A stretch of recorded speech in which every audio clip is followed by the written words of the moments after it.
HRN listeners. As we celebrate our 15th year, we are deepening our commitment to giving voice to the next generation of food systems storytellers, and we need your help. Our internship and fellowship programs help activate new possibilities for underrepresented and underestimated young people through experiential journalism, audio engineering, and production training. Through these unique programs, HRN helps food equity stewards build essential workforce readiness skills that expand their potential and foster economic mobility. Please consider supporting these critical programs. And with a minimum donation, you can be entered to win a dinner for two at an amazing restaurant in one of 8 cities and tickets to a concert at a great venue in one of those cities.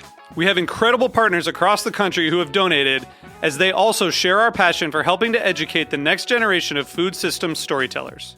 Check out heritageradionetwork.org/15 to donate and enter to win today. That's heritageradionetwork.org/15 to donate and enter to win today. And make sure you donate before March 31st. Thank you.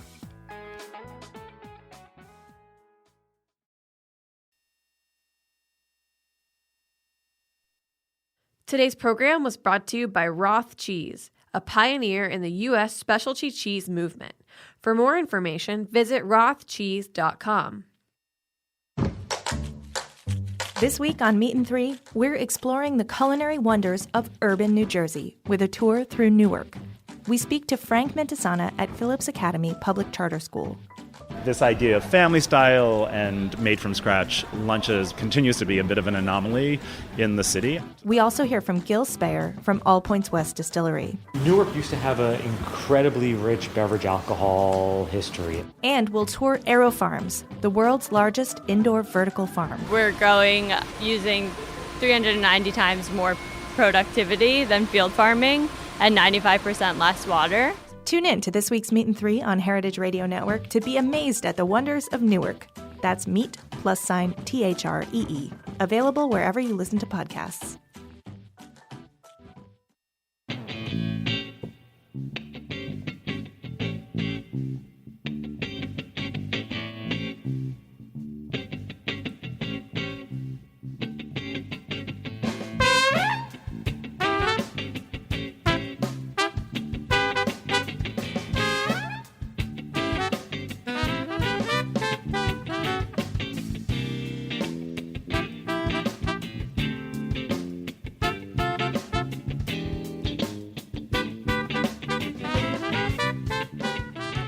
Welcome to the Grape Nation, your weekly wine journey. Our guest is Dan Petroski. We'll talk to Dan about the future cab, Larkmead, wine, and a lot more. Dan brought in a Larkmead, so we'll taste that for our weekly wine sip. I'm your host, Sam Ben-Ruby. Stay with us for the Grape Nation on the Heritage Radio Network. We bring wine to the people. All right. Brooklyn-born Dan Petroski made his way uptown to Columbia University. Smart guy, right? Played a little football, headed down to NYU Biz School before moving into marketing, finance, and advertising at Time Inc. and Sports Illustrated. His love of wine through business, travel magazines, and a college friend with connections got Dan over to Sicily. Dan came back to the States, unemployed, made his way to Cali to follow his passion, and the rest fermented into a career in wine. Dan is the winemaker at Larkmead Vineyards in Calistoga and owns Massican Winery in California. Dan was the 2017 Winemaker of the Year from the San Francisco Chronicle. Welcome to the Grape Nation, Dan. Thank you, Sam. Welcome back in a way. We sat with you before, but this is a full one-on-one, so thank you for coming in. I appreciate it. And your little summary of my history is quite flattering. Yeah, I don't think there's anything else to talk about. Yeah. Good night, everyone. There is, though, Dan, and I want you to sort of take us further. I gave everyone a sense you're a New York boy, educated here, worked in business, but there was a point after you were successful in business that you kind of got this mini obsession with wine and you were looking forward towards it. And a friend of yours, I think in the business, knew wine people in Sicily and suggested that to you. during another job offer. So let's talk about Dan from that point on and get me to today. Sure, certainly. It was actually, having a friend in Sicily is is a pretty good thing. He's especially when they have your back. But the way it actually happened was he did not suggest it to me. He advised me against it. So I'd hit my. I always jokingly say I hit my midlife crisis, and at Time Inc. I was there for 10 years, and I was 33 years old. I had a conversation with my mother about the future and about working, and I'd be working for another 40 years, which was longer than I had lived at that point. So I had this opportunity to go work at the Wall Street Journal, and I had visited Sicily with my business school classmate Massimo Calafiore, and I fell in love with the culture, the people, the hospitality, and the generosity. And so when I was making a major career change, leaving a company that I thought I would never leave, Time Inc., to go to the Wall Street Journal, I said, is that a big enough change? And I woke up one morning and said, I'm going to move to Italy. And I called up Massimo, and he literally said, don't do it. He told me to go work at the Wall Street Journal. But I pressed. That was the easy move, though. Yeah, that was the easy move. And I pressed, and he made some phone calls, and he called me back, and he said, "You're good to go. Don't embarrass me." And that was literally it. And that was in February of 2005, and I had moved in June 1st, 2005. So you get to Sicily, and you jump in and focus on wine. Tell me what happens when you get there and what you do. Yeah, it was very nebulous. It wasn't really. I didn't have a visa. I lived, and I don't know if they're going to come back and get me now. But I lived there in Europe illegally, technically, for a year. I was working with a family who owned a winery called Valle delle Cate. It was a split into a partnership between two families. One of the families managed the vineyards, and I spent about 3 days a week going to the vineyards with that family. And I was really, at the time, I was really trying to learn the language a little bit, but then it's also learning Sicilian at that point, not even Italian, and really just experience what it was to make wine. As you had hinted in the summary and the opening, I fell in love with wine as a wine drinker. I had zero idea about how wine was made. So for me to immerse myself with a family that owned a vineyard and made wine, it was an opportunity for me to kind of have a little bit more understanding. And, my background is in sales and marketing, and that's storytelling. And if I can tell stories slightly better because I'm familiar with how those wines are made, I thought all the brand management jobs in the world for an Italian winery were going to be available to me. But when I got back to New York City a year later, they weren't. And that's what propelled me to California. Clear something up for me. So when you were in Sicily, did you take everything in, the cellar, the fields, or were you just plotting sort of on the brand management side, or a little of everything? It was a little bit of everything. I spent more time on the vineyard side because I was with the family that I was bumming around with. That was their role and responsibility. The winery was run by the other family, and they actually thought I was a bit of a spy. That's funny. And they were. It was very interesting. Every couple of years, they swapped who was the managing partner of the winery and so forth and so on. And it was a time in which the family I worked with was in the fields. So for me, what I always say, my stock answer to that question usually is, I didn't learn how to make wine in Italy. I learned how to appreciate it. Right. The old world, as we know, has a different culture of wine consumption than we do here in America. Pedestal, right? Yeah, here in America, we're on a pedestal. In the old world, they're on the table. And, wine is, to steal Richard Betts's famous phrase, wine is a condiment. And I think that is an old world philosophy, and it's something that we in America are growing and evolving to. We're not there yet. Right. All right. So you said you come back from Sicily. You thought maybe you'd take all this experience going to brand management. Didn't happen. So take me to the path. I think you went to California, and let's get to the current from there. Sure. No, the second half of my stay in Sicily, I started reaching out to friends of friends who may or may not have known anyone in the wine industry, whether it be on the business side or in the winemaking side. And through the original connection at the Wall Street Journal, I met a gentleman in California, a young kid who started a winery with two of his friends called Anthill Farms. His name was Webster Marquez. And Webb, expressed the same and delivered the same amount of hospitality and generosity with me as the Sicilians did. And he basically welcomed me into his home, put me up for a week in California and introduced me to his friends and said, you want to work out here? We'll figure it out. And through him and his connections, I was able to, and his business partner at Anthill Farms, David Lowe, introduced me to Andy Smith. And since I wasn't finding the job that I wanted on the marketing and sales side, the next opportunity for me was to continue this stage, continue this kind of winemaking journey and go from the vineyards and then straight into the cellars. And I ended up in Dumal in 2006 through the connection. Great Chardonnay and Pinot maker, right? Oh yeah, Andy was genius. I mean, he came up before the Pinot movement in the mid-aughts, and he was in the late 90s, and early 2000s. He worked with Ted Lemon at Literai when Ted was based in Napa. And Andy had this consulting project called Larkmead, and he was kind of crafting Cabernets in Napa, and he was an owner, partner, winemaker at Dumal. And he was just, he was, in my opinion, this god, because he had his hands in, multiple grape varieties, and he did every one of them well.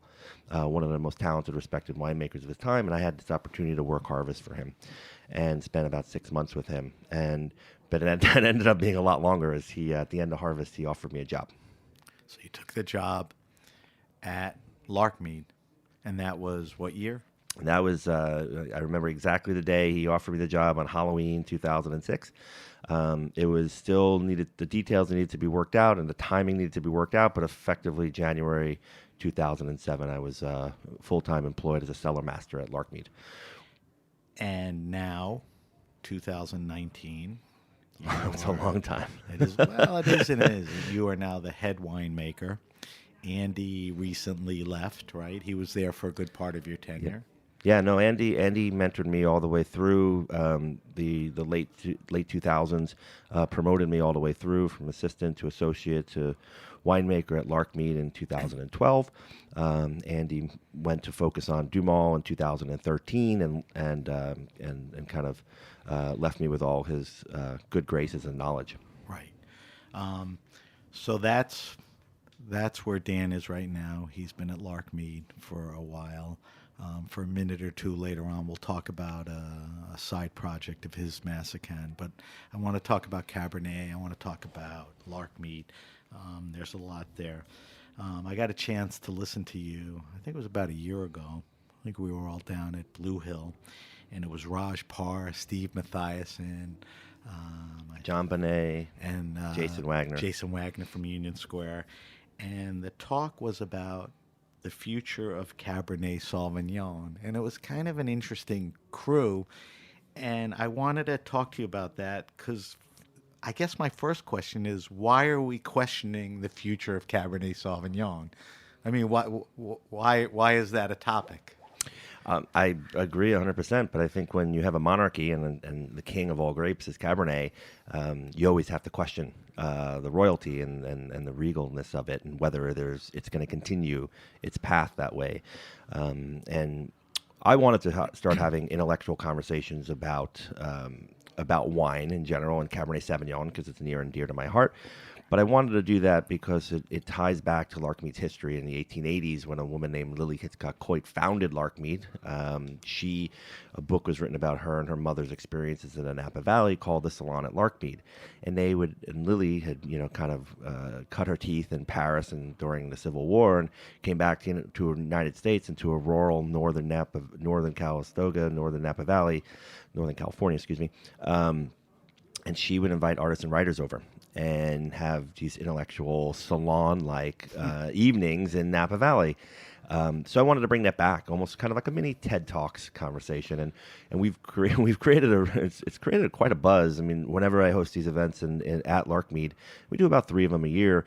We have a wait list. I mean, we can only seat about 20, 25 people plus panelists and moderator, and so about 30 people in the room, and we have a wait list for people to get in because it's people want to have this conversation, and I think it's important as we see the change in consumption patterns, as we see the change in hospitality, as we see the development of the Napa Valley commercially.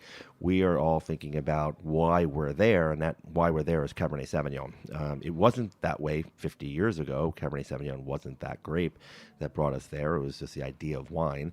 But today it's Cabernet Sauvignon. It's the king. It always will be the king, as long as it has a future. And we're just going through the intellectual exercise of trying to figure out what that, how does that future change? What are some of the concerns? I mean, what are issues? I mean, 10 things are blasting in my head. Yeah. And what are the things that come up frequently and concerns? No, when we sat down in New York City a year ago with not only a star-studded panel, it was a star-studded room. I couldn't believe who was there. Who came into the room that day. All good people who've supported Napa Valley over the years, who may not be supporting it today, but still agree that when they cut their teeth in wine, they cut their teeth in wines like Napa Valley Cabernet or Bordeaux. And so I think what we're seeing today is, what some of these topics have been style, have been price point. Are we, stylistically moving away from... Stylistically, it's been a very big, unctuous, high alcohol, right? Fair. I mean, it's always been expensive compared to other cab. Fair. I think those two, I can sit here and tell you why the style is the style, why the price is the price. But at the end of the day, it's like it all works if wines sell. And wines, we've noticed from the outside looking in from Napa Valley that New York City is a hard place to sell wine these days because there's so much demand and diversity. There's so much demand for tradition and history and heritage, and at the same time, there's a lot of demand on price. Not everyone in New York City is fine dining, eating at fine dining restaurants or shopping at fine retail shops. Right. There's a mass consumption here, and so we're looking at it and asking ourselves the question: it's like, what are we able to think about the future? Are we just a niche in the grand scheme of things that has a massive brand awareness?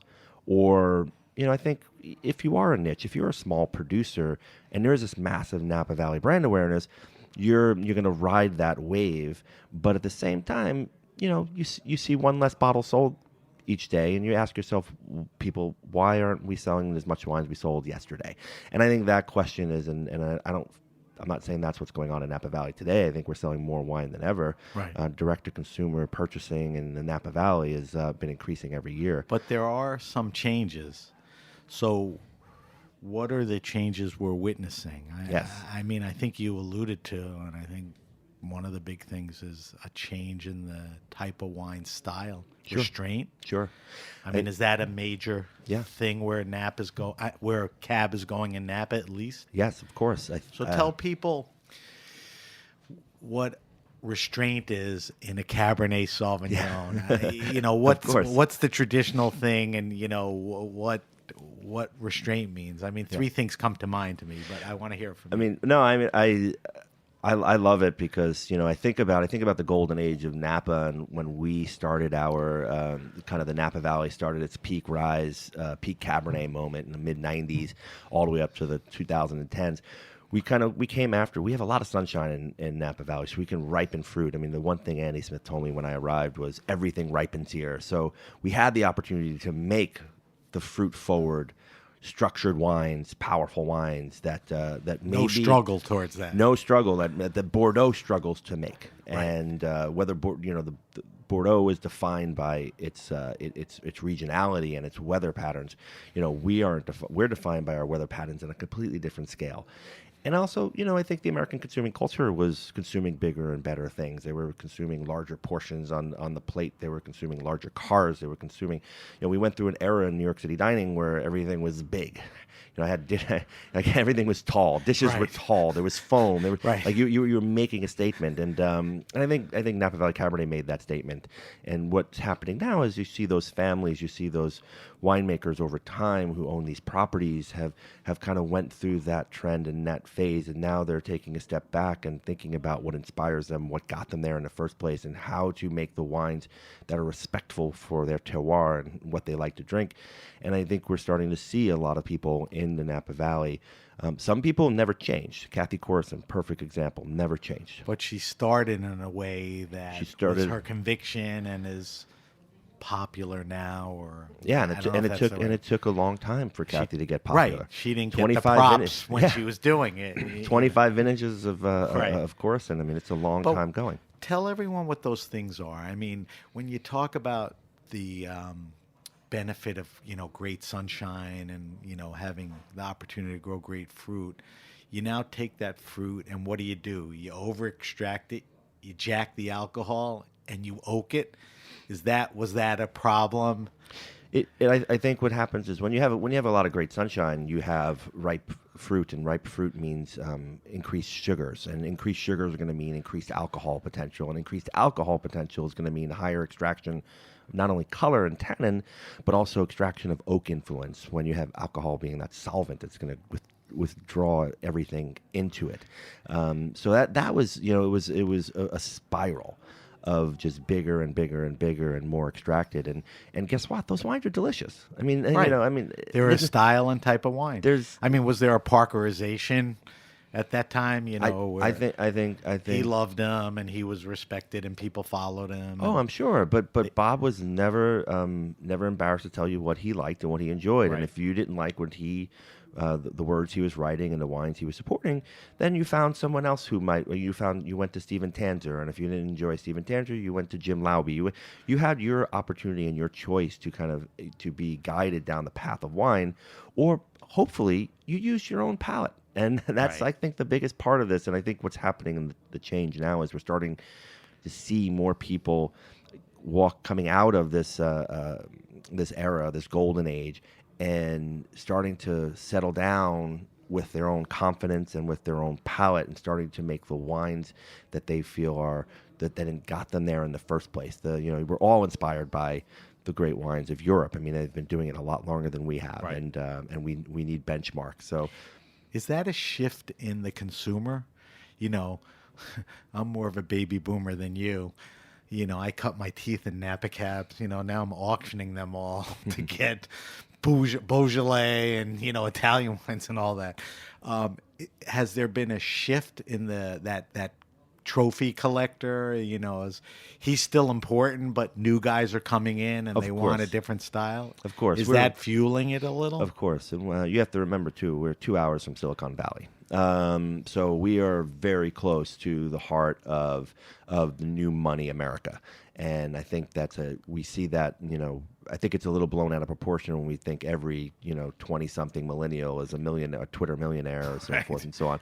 But we do see, I've noticed this all the time. And you have to remember, I'm on the Larkmead property almost 6 or 7 days a week when I'm home in Napa Valley. And I see the faces who come through the door, and I see, from 2006, 2007, when I started there to now, this current day, I see the faces get younger and younger and younger. And I'm excited about that. And it's they may not be buying the wines today, but they're exploring the Napa Valley and having the hospitality experience, having that emotional connection to what the wine industry has created, and in the Napa Valley and Sonoma County. And I think that's something that we're gonna hold on to for a very long time. And I think those visitors are gonna hold on to for a very long time as they kind of go down their own path. You said the journey of wine, I think, is your tagline here, the journey to great wine. Yep. So let's talk about Larkmead a little. We'll take this segue from talking about Cab to talking about Larkmead, which really is you and Larkmead are Cab specialists. The property is very interesting. I think you're lucky to be there. Tell everyone why the property is so special. There are two to three reasons why I would consider Larkmead incredibly special. One is its location in the valley. So it's quote-unquote terroir. It is a unique family-held 3 contiguous vineyards, entire valley floor spread between Silverado Trail and Highway 29 of unique soil diversity. And that is something that we don't see in the rest of the Napa Valley. Other as you get down to the wider parts of the Napa Valley, down into St. Helena, Rutherford, Oakville, etc., as you go south, they tend to be a little bit more homogenized swaths of land. Larkmead is completely diverse within its own right, and it's cut in half by a river, the Napa River. So, as any good winemaker is going to tell you, or any good vigneron is going to tell you, the land is number one, and I'd be remiss to say it wasn't. So it's large, contiguous, and diverse. So that's number. Which, like you said, I mean, there's a swath on the floor, and that's it. Rutherford Dust. See you later. Yeah. This is, a lot more diverse, right? That is absolutely true, and then too is we have a family who's owned Larkmead since 1948.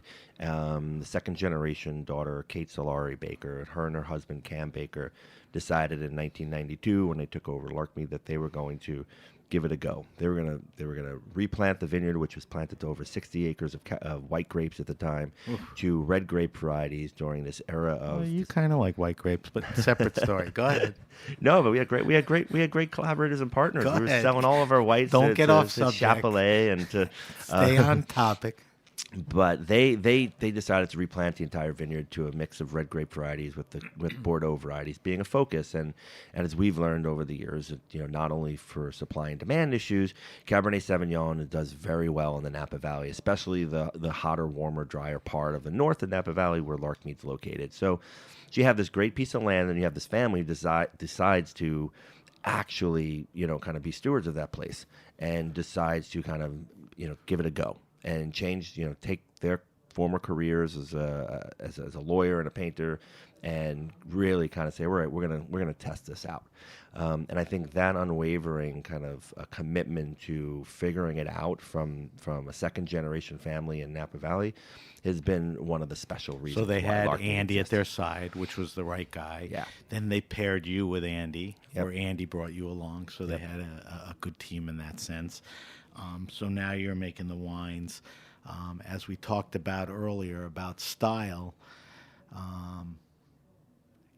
the grapes in Napa can take advantage of the heat and the sunshine, high sugar. But what's your approach to the wines there? You make multiple bottlings, but you're not necessarily going out there making these big bombers. No, and it's I think we definitely are in the category of Napa Valley style. When Larkmead started making wine in the late 90s, 1997 was the first commercial vintage. This is a property that is 124 years old as an estate, as a vineyard, but it's only really modern winemaking since 1997. So we're still kind of young to the game.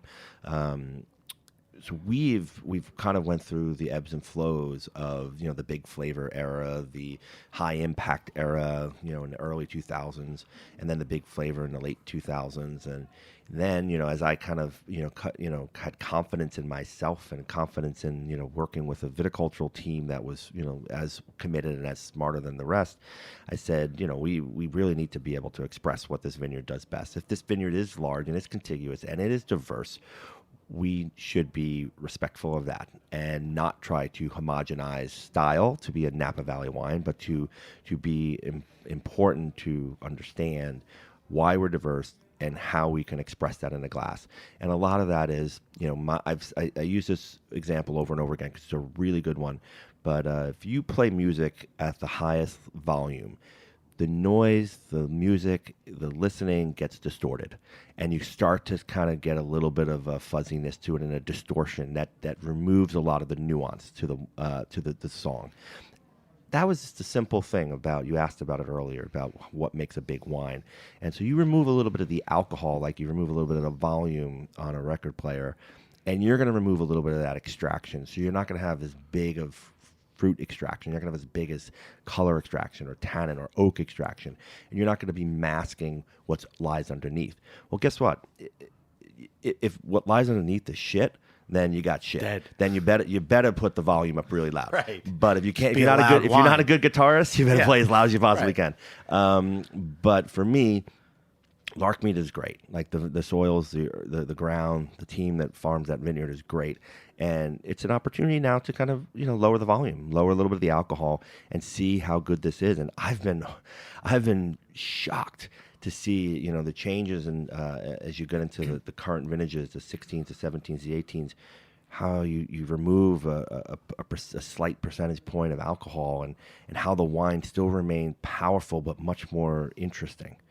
And it's just the nature of the land, and that's what I'm trying to figure out. And I bet you I'll make figuring a mistake. it out. Yeah, I'll if I go too low on the volume, you're not going to be able to hear the nuances either. So I need to figure out what the right balance is. Well, the interesting thing is, before we take a break, I'll ask you this one question. Then when we come back, a few more questions. I'll subject you to our wine list, and we'll taste some of the Larkmead. You're not one of those guys, and we talked about it a little, UC Davis, winemaking a million years. And, everything you're saying is, right and sensible, and you're learning on the job. You've discovered things, you've figured out things and all that. But your background, hardcore, is not as a winemaker. So how do you figure all this shit out?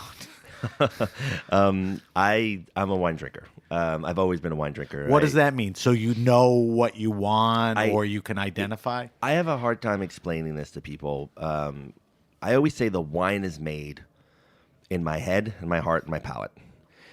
The actual physical act of growing grapes, fermenting grape juice, taking it off its must, putting it into barrel, aging it, and putting it under cork in a bottle is purely manufacturing. I don't want to break anyone's romantic view of what the wine process is, but the romantic view of wine is what's in our head and hearts and palate. Things that we aspire to, things that we love, things that we enjoy tasting, we find delicious. That's what winemaking is to me, and it will always be. It's not in a textbook. It's not in a fermentation vessel. It's not in an oak barrel. All of those components are part of the production process that are the colors, the pencils, the pens that paint the picture. And that, I think, is if you drink enough, and I'm not saying this in a derogatory way, if you drink enough around the world and you find out what you're looking for and what you like, and you're good at being able to replicate, you're going to be able to kind of see how weather, how fermentation, how oak influences the finished product, and hopefully be able to shape it to your vision and to what's in your head and heart and palate. So to me, that sounds easier said than done. But the doing you're saying is not that hard. You just really have to know and have the conviction of what you want to do and what you like, right? I mean, you have people around you to help you, and the process is the process to some extent, right? Every bottle of wine in this world is delicious to someone. I can find positives and negatives in every bottle of wine. The negatives I find in any bottle of wine are going to be my own subjective approach of being a wine snob. But it's delicious to everyone. I mean, I'm not going to tell any one person, any maker of wine, that they didn't make a delicious wine. That what they made is what they believed was the best representation of what they put under cork. And guess what? Everyone is making delicious wines in California, in France, in Italy. They're all over the place. I agree. You can't go wrong. It's just what you're comfortable with as a drinker and what you're comfortable with in your wallet. I agree. Dan, we're going to take a break. We're talking to Dan Petroski. Dan is the winemaker at Larkmead Vineyards and Massican, his own project. When we come back, I want to talk to him about a few other things about his wine in Napa. And then we'll subject him to our wine list, and we'll taste a little Larkmead. You're listening to the Grape Nation on Heritage Radio Network. We'll be right back.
Today's program was brought to you by Roth Cheese, a pioneer in the U.S. specialty cheese movement.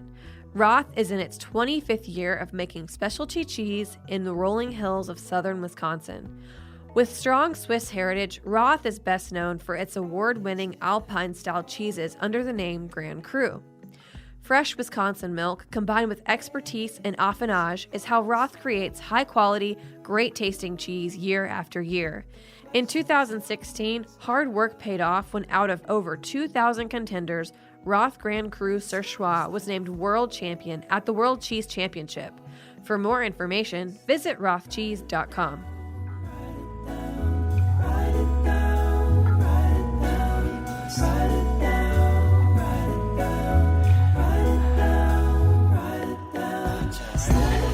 All right, we're back with my guest, Dan Petroski. Dan is the winemaker at Larkmead in Napa Valley and his own project, Massican. I wanted to get your take on this. Sustainable, organic, biodynamic practices in the field and the cellar, somewhat essential to our future. My observations, and correct me if I'm wrong, is Napa's not the best practitioner of those things. What are you doing? What do you see? What should we do? I mean, I know you take a holistic approach. You have a Napa Green rating, which you'll explain. But tell me, because you go to the Loire, Italy, it's the opposite. Yeah, actually, Sam, that's not factually correct. So I'm going to fact Good, check. so correct me. I'm going to fact check you on that one. That's why I brought it. So there's only about 6% of the world's vineyards that are organically farmed. In Napa Valley, we're above average. We're about 9%. Okay. So that's first and foremost. But all right, let me challenge you. But that's a declaration. There are people that practice that don't declare. Sure, just like Larkmead. Larkmead practices, we've been organically farming since 2015, but we do not declare. We do not put ourselves through the certification process. Harlan, probably one of the most famous wineries in the world. Same situation. So we have that same scale on both sides. I agree with you 100%. A lot of the European wineries that don't declare are also at the same situation where they're saying, I live on this property, I farm this property myself. The health and wellness benefits are in organic farming and sustainable agriculture, of course. But on paper, we can only go with what we know factually, unfortunately. Right. But that doesn't mean we're the people who don't farm organically are bad people. The wines are still delicious. I think the wines are still healthy. A lot of wines that are made quote unquote unnaturally are still grapes, water, sugar. I'm not alcohol. implying that. I'm just and there's still a tremendous amount of deliciousness in those wines, and just because they're at the end of the day, a lot of the vineyards in this world that we drink wine from are not owned by families and farmed by families and made by that family. They're grapes purchased from farmers, and farmers you can tell them how to farm, but we can't tell them, we have to pay for it. right. And so. So wait, go back to 2015. Yeah. Obviously, there was a compulsion. Yeah. At that time or leading up to it. Yeah. That you made the changes. Why and what did you do? Yeah. No, I just think that there's the old saying, you can't teach an old dog new tricks, but you have this situation where people are doing what people around them are doing, and so you just continue to do your practice that has been brought to you by the farming companies you've worked with or the vineyard management teams that you have in-house. It's what they know how to do best, and you have to make a change. And when you make that change, sometimes it's pretty drastic and pretty scary, and you go from having to do weed control with one pass of Roundup to having to do weed control 5 or 6 times in the field. That comes with an expense associated with it. It comes also with that conversation about, is that carbon friendly to be doing 5 tractor passes as opposed to 1? Better living through science. I agree with that statement when you're on your deathbed, but can we sustainably live healthier lives longer? And I think that was the bigger question when Larkmead decided to think about organic farming. We started to think about vine age and health of soil and how it will translate to older, healthier vines. Older, healthier vines over a course of time are going to be more financially efficient. So thinking of it as a business. Right. And it's such a large property, and it's so diverse, but still. You're a practitioner of many varietals, but at Larkmead, it's fairly singular. I guess two questions. Do you see Napa spreading out from Cabernet Sauvignon, or it's happening already?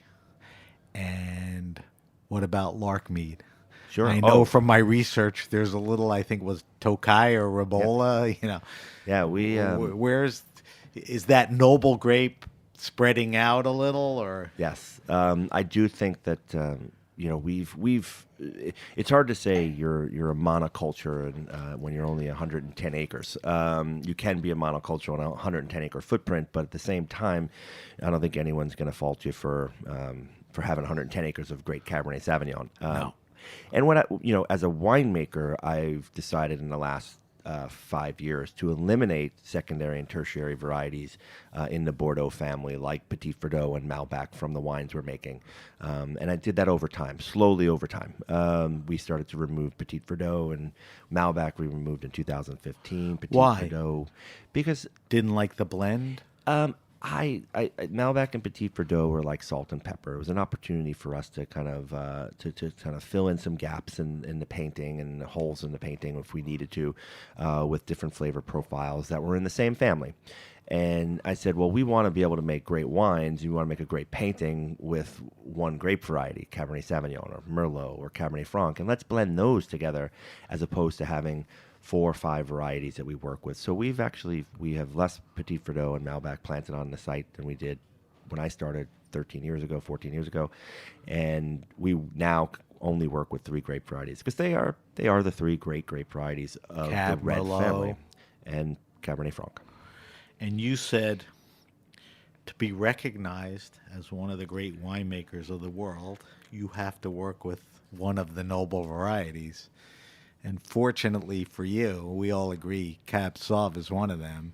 It's true. And Larkmead certainly is deeply focused, on that. And like you said, you just made tweaks. You got rid of Malbec and Petit Verdot and all of that. You still believe that?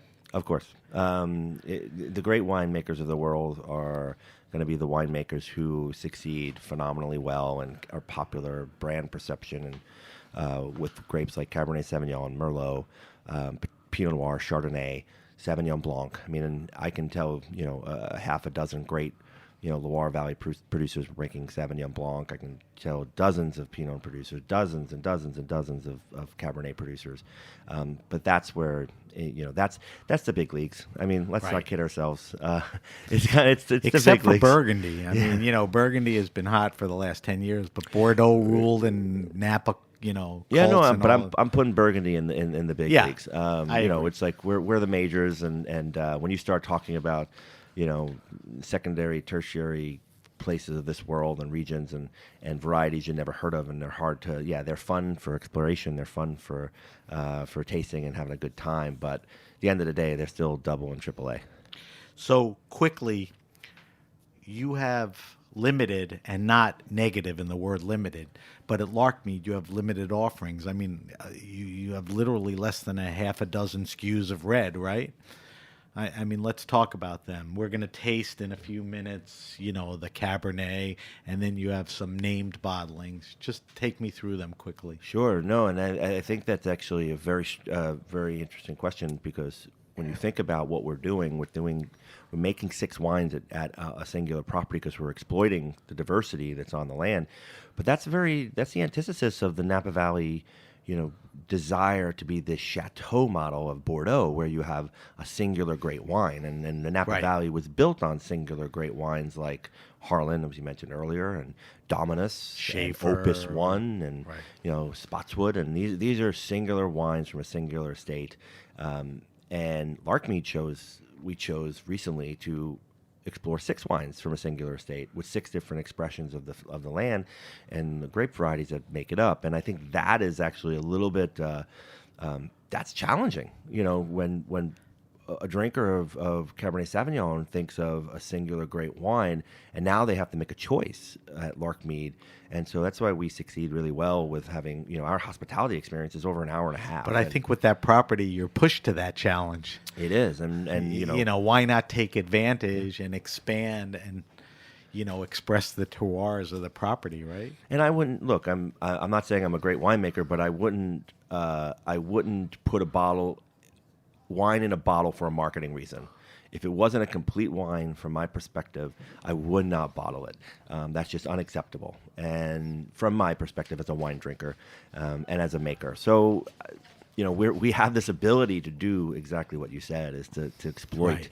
And that is truly that is a blessing, and it gives me an opportunity to do things that a lot of other people. Which for Napa aren't. is a little unique because of the names we discussed. The Harlans make their wines from that property in Spotswood. I mean, it's a very cool thing. We're going to taste the Larkmead, and we'll talk a little more about it. But I can't let you leave here without subjecting you to our wine list. And we're always very curious about our guests' preferences and tastes. So I'm going to shoot 5 questions at you. Don't obsess on them. And just give me your best answer. So the first question is, what are you drinking now? Not the beer and the Larkmead, but what's on your table, what's in your fridge, what are you obsessing on? Right at this moment, it's champagne is always in the refrigerator. Okay. Beer is always in the refrigerator. Do you have a favor too on champaign? Or you move around a lot? I have a very expensive champagne budget and habit, unfortunately. Solos? No, I have a little bit more classic styles. I really do like Clos de Gauze when I can get my hands on it. But Cedric Bouchard, is kind of someone I've been following since 2006, and he's not gone out of fashion for me, so I drink a lot of those wines. Why do you like champagne? I mean, I love it. I go to dinner with my friends. They bring wine. I always bring champagne. It's a great opener. It's great with food. It's celebratory. I mean, you agree with me? What other? It's one of the great wines that people... It's a great wine, but I think it actually, not to get into the psychology of it so much, but what I do think is that we're a beer consuming culture, and beer is about carbonation and freshness and low alcohol. Champagne's about carbonation and freshness and low alcohol. It's a starter. Beer has always been the afterwork. Good point. I mean, that word aperitif. starter is a great, I like starter better than celebratory. Anything else? So you said beer, champagne, anything on the wine front? Champagne is wine. No, I know, but I meant non-sparkling. Oh, no, it's wine. Wine for me is like I'm getting back into Bordeaux in a heavy way because I started my drinking Bordeaux in the late 90s in New York City and early 2000s, and I've started to realize how beautiful those expressions are, and I'm now getting back to a point where I can spend some more time as a producer thinking about those wines and not just a wine consumer. Nice. This is the goofiest question of the bunch, but does Dan Petroski have a favorite wine and food pairing? And we have a rule on the show: you can't say champagne and oysters. Champagne and popcorn? You know what? Champagne. You're not the first guy who said that, and that's a good one. Champagne fried chicken, champagne pizza. So champagne popcorn is a good one. Give me one more. I'm huge on drinking white wine with dishes that you're not supposed to drink white wine with, whether it be lamb or venison or. But we're not throwing caution to the wind. We're picking specific whites to go with a lamb, right? Oh, I mean, you mentioned Tokai Fiorano as a grape variety, a heritage Italian grape variety. It's planted at Larkmead. It's great with, you got to remember that's a Northeast Italian grape, and it's a region that's very Germanic, so it's great with heavier, richer dishes. Cool. All right, so that's a good answer. Tell me your favorite wine restaurant and/or bar. And I'm looking for places that do it well, have a good selection, have a good wine knowledge, that are passionate. You can go anywhere. You can go to New York, you can go Napa, you can go in the world. And I don't want you to be exclusive, like, I left this guy out or whatever. But just, drop a couple of things that people that are doing it well. Eating and drinking is the one thing I'd love to do. And we're blessed in Napa Valley to have a tremendous resource of great wine drinking restaurants, and if I named one, I'd have to name them all. But since we're sitting in here in New York, I'm going to focus on New York for a second. That'd be good.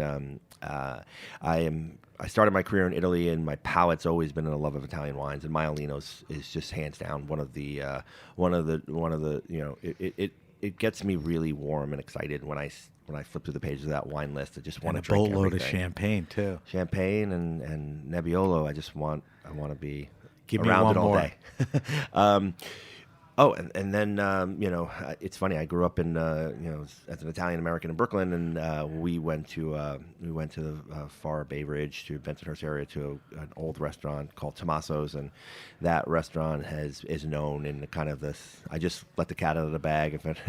It's got an amazing wine list from the last 30 plus years of collecting, and Really? and You let the cat out of the bag. a great red sauce joint, and a wine list that is priced effectively. That's a good one. Do you have a favorite all-time wine? And I realized through the years we've been doing this that sometimes it's not just one, and it's definitely not the rarest or the most expensive. It could be experiential. But when you think about a wine that you loved or is important to you, does anything come to mind? There's many wines that I have a desert island wine. I have the wine that got me into wine. I have the wine that All right. inspires me. All right, so I want all three. Give me the desert island wine. Giuseppe Mascarello Mon Privato. Okay, love that. Give me what'd you say inspires you? Aubryon. Aubryon. Okay, there's your cab. And what was the last category you were throwing in? The wine that got me into wine was Sean Thackeray's Pleiades. I remember reading that. Story. It's a blend, wine right? about storage. 7 grapes, 7 sisters, Yep, 7 yep, yep, grapes. yep. Had it at Le Bernardin, speaking of New York City. That's funny that they had it. Still an interesting wine. All right.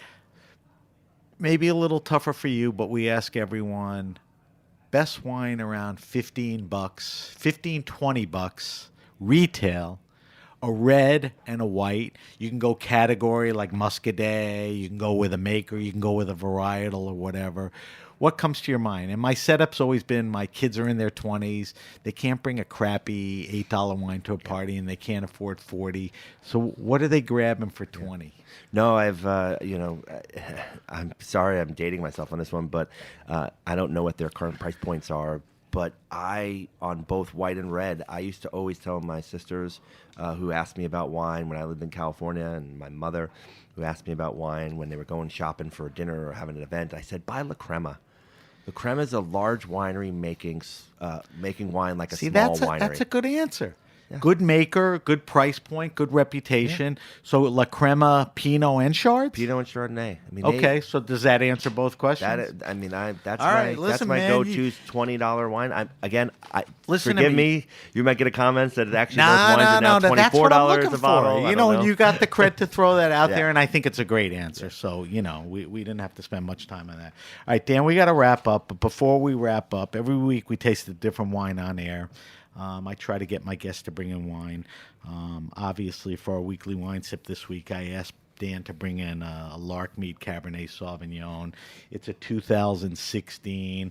I think it's their, regular Cabernet. Just give me a little quick background on this, and then we're going to evaluate it and taste it. Oh, sure. No, this is Larkmead.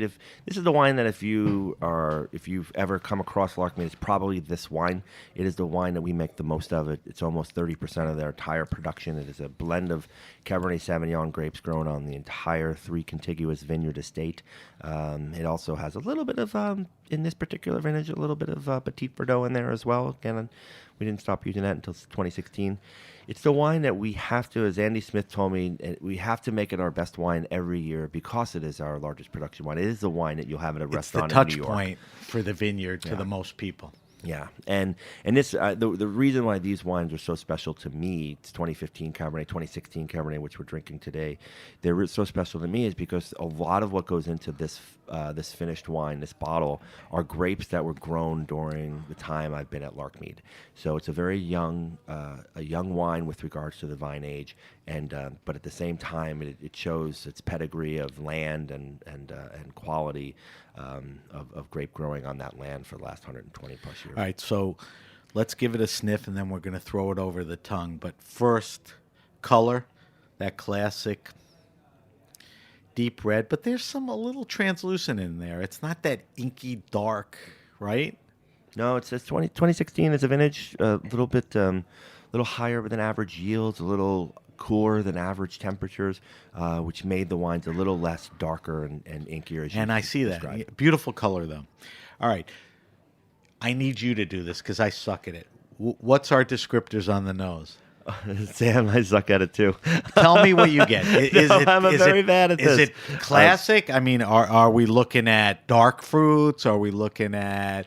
No, Larkmead is known in my eyes for being very floral. Okay, so the aromatics lean towards floral. They lean closer to red and blue fruits than to blue and black fruits. Right. So when you think of a red and blue fruit, you go everything from cherries to raspberries to blueberries, as opposed to blackberries and darker plum notes. And and I also love that Larkmead has some such great diversity of soil that causes a lot of stress, and that stress causes a little bit of kind of secondary and tertiary notes of herbaceousness. All right, so let's throw it over the tongue and talk about two things: mouthfeel, and then I want to see what you get on the palate, if it equates to the nose. So here we go over the tongue. So I'll go first. It's not this big, unctuous, glycerin-y wine that you get from Napa. What is it, a medium palate? Give me your... Yeah, I have a lot of great sommelier friends who can speak to the medium plus weight, medium mid wine, palate. right. But for me, this wine, signature Larkmead, is about freshness. It's about a wine that, to your point, it's not over the top with its viscosity and richness and weight. It doesn't die on the palate. It's more Muhammad Ali than it is George Foreman. They're both heavyweights, but Ali floats like a butterfly. Larkmead has always been ethereal. And it's always kind of left the palate in a retronasal way. So let's talk about the palate. What do we get on the palate? Does the nose transfer to the palate? The blue and red fruits? This is the perfect example of the nose carrying over through to the palate. You do have a lot of kind of dusty red cherry on the tannins and kind of pillbox character to the tannins, and it's just all those kind of core mid palate, red and blue fruit. What's the grade? Our buddy Kirk Sutherland's coming in to share a glass with us. What are the great pairings for a wine like this? I love this because it's not just a steak and Cabernet kind of wine. I think this is a wine that has the ability to kind of be versatile on a table because of its agility and nimbleness. What else? So you can have it with lamb. You can have it with chicken. You can have it with... I wouldn't recommend it with fish. Okay.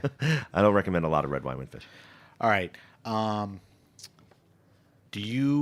Are you happy with this wine, 16, and the way it came out? I mean, this wasn't a tough year. This was a good wine, good year. It was a great year. I'm so happy with the quality of this wine. I really feel this is where I was the first vintage where I was able to. You and I had been making the wine since 2012, 13. This is the first vintage where I feel the wines are just truly really my stamp. All right, so that is the 2016 Larkmead Cabernet Sauvignon. Our buddy Kirk Sutherland, who is the wine director at Roberta's, just walked in, and a friend of Dan's, and he's going to taste and tell us what he thinks. But I got to wrap up the show. You got here late, Kirk. If you have a question, suggestion, wine happening, or event, hit me up at samatthegrapenation.com. That's samatthegrapenation.com. Follow us on Facebook at The Grape Nation. Follow us on Instagram at SBenRuby and the hashtag The Grape Nation. On Twitter, we're at BenRuby. I know it's confusing, but pay attention. Also subscribe to the Grape Nation podcast on iTunes, Stitcher, and Spotify. I will post Dan's wine list on our social media. I will post Dan's weekly wine sip. I'll give you more information on the wine. And Dan, where can we find more info on Larkmead? Just go to the website. Go to the website and come visit. I think you'll learn the most. You'll learn good hospitality there. You'll learn the most when you come see us. And what about you? If people want to know what Dan's eating and drinking and what he wears, your personal. No selfies. I just have a pretty lame bottle shot Instagram account that I post. And that's at Dan Petroski, right? Yeah, Dan Petroski on Instagram. All right, and I just want to say that Dan is beyond, the winemaker at Larkmead. Dan has his own project called Massican, and he's very focused on northern Italian white wines, and he's doing some great stuff there. And that's another show on its own. Dan also is obsessed with anything liquid, so he's screwing around with beer. He's screwing around with gin. He would like to do something with water. So down the road, we'll sit down and, talk to everybody about that. Fair enough, Dan? That's true. I love. All right. Before we go off, Kirk, can you just take a sniff and a sip? And this is not the traditional Roberta's wine, but give me your take on this. It's benchmark Napa Cabernet. But not over the top, right? This is the kind of Napa Cabernet that should be more celebrated and sought after. I agree with you on that. We had Larkmead on the list over at Blanca because it's something that we know people want to have with their meals, but we want something that has a bit more elegance and won't overpower food and will actually complement things. And I find the Larkmead wines to be that's a great way to put it. And Dan, that's why we had you on the show, because you're doing some great things out there. I want to thank our guest Dan Petroski. I want to thank Kirk Sutherland for running in here. Thank you to our engineer Amanda and everyone at Heritage Radio Network. I'm Sam Ben-Ruby, and you've been listening to The Grape Nation. Thanks.